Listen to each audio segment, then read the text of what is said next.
তার নাম হবে ছায়া শিক্ষামন্ত্রী। যদি সরকারি দল থেকে কোনো প্রতিমন্ত্রী থাকে, সেই প্রতিমন্ত্রীর এগেনস্টে প্রধান বিরোধী দলও একজন প্রতিমন্ত্রী দিবে, যার নাম হবে ছায়া প্রতিমন্ত্রী। বিষয়টা ক্লিয়ার? এটাই হলো ছায়া মন্ত্রিসভা বা শ্যাডো ক্যাবিনেট। এবার আসে হিট দ্য পয়েন্ট নাম্বার 2। এই ছায়া মন্ত্রিসভা, এদের কাজ কি বা এটা কেন গঠন করা হয়? এদের কাজ মোটা দাগে বললে তিনটা। একটা হলো ট্রেন আপ বা প্রশিক্ষণ নেওয়া, 2 নম্বরে হলো সমালোচনা করা বা অ্যাকাউন্টেবিলিটি বা জবাবদিহিতার আন্ডারে রাখা, একটা প্রেসার তৈরি করা সরকারি মন্ত্রী পরিষদকে, সরকারকে।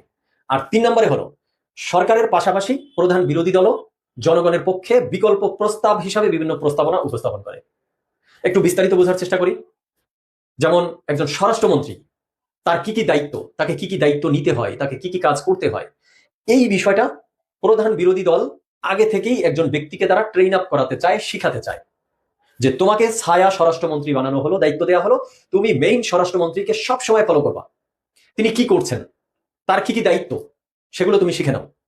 তাতে করে হবে কি, এই প্রধান বিরোধী দল যদি কখনো ক্ষমতায় যেতে পারে, তাহলে তাদের কাছে অলরেডি গুছানো ট্রেন আপ প্রশিক্ষণ প্রাপ্ত একটা মন্ত্রী পরিষদ রেডি থাকবে। আরেকটা কাজ কি, আরেকটা কাজ হলো অনেকটা এই চিত্রটার মতো, যে সরকারি দলের যে মন্ত্রী পরিষদ থাকবে তাদেরকে একটা নজরদারির মধ্যে রাখা, একটা অদৃশ্য নিয়ন্ত্রণের মধ্যে রাখা, যে এই মন্ত্রী পরিষদরা কোথায় কি করতেছে,